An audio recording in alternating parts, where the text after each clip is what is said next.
මිනිස්සු ඔය වඳින අත් දෙකෙන්මයි බෙල්ල මිරිකන්නේ. කම්පාවෙන්ට නරකයි. අර මතකද පොඩි කාලේ අහලත් ඇති. එක පොකුණක් තියෙනවා වතුර හිඳිච්ච. පොකුණේ ඉබ්බොත් ඉන්නවා, මාළුත් ඉන්නවා, කොක්කුත් ඉන්නවනේ. වතුර හිඳුනට පස්සේ ඉබ්බෙක් ඇවිල්ලා කොක්කුන්ට මොකක්ද කියන්නේ? කොකෝ වතුර තියෙන තැනකට ගිහින් දාපන්. කොකා කියනවා ගිහින් දාන්න.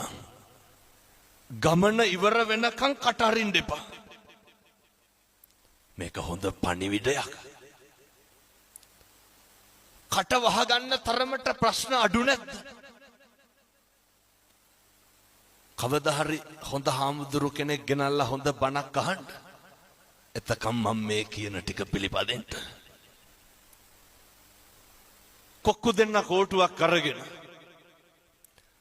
දෙපැත්තෙන් හපා ගන්න.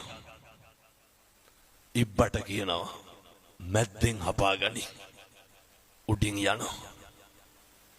හැතැම්මක් විතර යනකොට යට හිටපු මිනිස්සු වගේ ඉබ්බට ඔච්චම් කරනවා.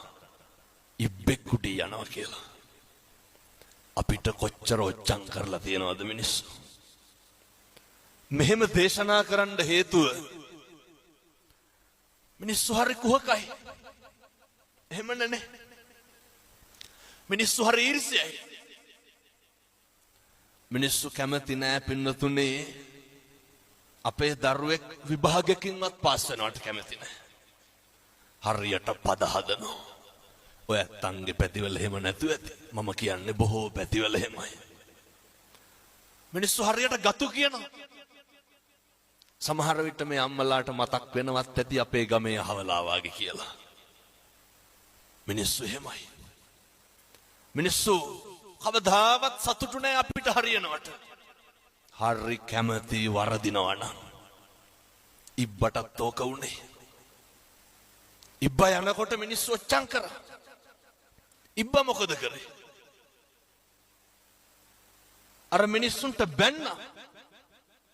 බනිනකොට ඉබ්බා වැටිලා මැරුණා. අපි මොකද කරන්නේ? කියමු බලන්න. ඔය ජීවිතේ කේන්ති ගියා නම් කවදා හරි කේන්ති ගියේ. පින්නතුනි මම මේ හරි කරුණාවෙන් දේශනා කරන්නේ. එක වචනයක්වත් අහක නම් දාන්න එපා. එක වචනයක්වත් අපත යවන්න එපා. මේ පින්නතුන් ජීවිතේ කේන්ති ගත්තා නම් කේන්ති ගත්තේ කවුරු හින්දාද? කවදාවත් මේ අම්මලාට තාත්තලාට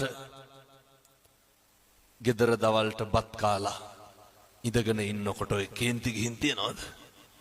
නිකන් ඉන්නකොට නෑ. ඉබ්බට කේන්තිගේ කවුරු හින්දාද? අර කොහෙවත් යන මිනිස්සු හින්දා. අපිට කේන්ති කියන්නේ ඇයි? කොහෙවත් යන මිනිස්සු හින්දා. විනාශ වෙන්නේ කවුද? අපි. මතක තියාගන්න ඕනේ. ඉබ්බා මැරෙනවා. සතියකට විතර පස්සේ අයත් කොක්කු දෙන්න එනවා. තව ඉබ්බෙක් ඉඳලා කියනවා කොකෝ වතුර තියෙන තැනකට ගිහින් දාපන්. කොක්කු දෙන්න මොකද ඉබ්බට කියන්නේ? කවදාවත් ආය ඉබ්බ ට්‍රාන්ස්පෝර්ට් කරන්නේ ඇයි? ඉබ්බන්ගේ කටවල් හොඳ නැහැ. 1000ක් පොරොන්දු කිවිස්සනවා මොකේද? පොරොන්දු වෙනවා කොකෝ කට අරින්නේ නැහැ ගිහින් දාපන්. අයත් පරණ විදිහට කෝටුවක් අරගෙන දෙපැත්තෙන් හපාගෙන යනවා. හැතැම්ම දෙකක් විතර යන්න ඇති. අයත් අර යට හිටපු මිනිස්සු ඔච්චම් කරනවා ඉබ්බෙක් උඩින් යනවා කියලා. අර ඉබ්බද කට ඇරි නෑ. අර කෝටුව තව ටිකක් හයියෙන් හපාගත්තා. දැන් පාඩුවේ යනවා. අපිත් ඔහොම තමයි. අපි ඉවසනවද කරන්නේ කල් මරනවද කරන්නේ? අපි කියන්නේ ඔය පස්සේ බලා ගන්නම්කෝ. පස්සේ බලන්න යන්න එපා. මෙහෙම ටිකක් ඉන්නම් කියලා කියනව නේද? ජීවිතේ පුරුදු වෙන්න කල් මරනවට වඩා ඉවසන්න. මේක ටිකක් ඉවර වෙනකන්වත්. මීටර් 500ක් විතර ඉබ්බ ගියා. අටවත් ඇරියේ නැහැ. දැන් ඉබ්බට ඉන්න බෑ. ඇයි? කොක්කෝ කිව්වේ නෑනේ උඹ හරි හොඳයි කියලා. බැරිම තැන ඉබ්බ අහනවා කොක්කුන්ගෙන්. යාළුවනේ මං හොඳයි නේද කියලා. ඒ කොකාට මොකද ඉබ්බට මොකද වෙන්නේ? වැටිලා මැරෙනවා. පුරුදු වෙමු. ජීවිතේ මිනිස්සු ප්‍රශංසා කරන කටින්මයි නින්දා කරන්නේ. අපිට හොඳ නොකියපු කවුරුවත් බැනලා තියෙනවද? සැලෙන්න එපා. කම්පා වෙනවා කියන්නේ මොකක්ද? හෙල්ලෙනවා. චලනය වෙනවනේ. හෙල්ලෙන්න එපා. සේලෝ යතා ඒක ඝනෝ වාතේන සමීරති. එවං නින්දා ප්‍රශංසාසු න සමිච්ඡන්ති පණ්ඩිතා. පර්වතයක් වගේ ඉන්න.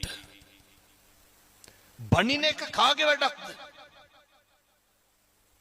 ඒක අනුන්ගේ වැඩක් නේ. මොකටද අපි කුලප්පු වෙන්නේ? අපි හොඳයි කියලා හිතාගෙන හිටපු එවුම්මයි. එහෙම නැද්ද? හිතාගන්න බැරි නම් ඔය ඇත්තන්ගේ පවුල ගැන හිතන්නකෝ. හොඳට හිටපු මිනිස්සු නේද? කවදා හරි වින කරන්නේ. අපි උදව් කරපු උදවිය නෙමෙයිද? අපෙන් යපිච්ච පිරිස නෙමෙයිද? පුරුදු වෙන්න. මොකටද? හෙල්ලෙන්න එපා. උදව් කරන එක අපේ යුතුයකම. බුදුවරු අපිට උගන්වලා තියෙන්නේ අපේ තියෙන සත්පුරුෂකම දෙන්න. ඇල්ලතර වේදුරුවක දෙයක්වත් බලාපොරොත්තු නම් වෙන්න එපා. ප්‍රතිරූප ගොඩනගාගෙන බලාපොරොත්තු වුණාම දුක අඩුයිද වැඩිද? මොකටද ප්‍රතිරූප? මිනිස්සු වෙනස් වෙනවා. දැන් ඔය මේ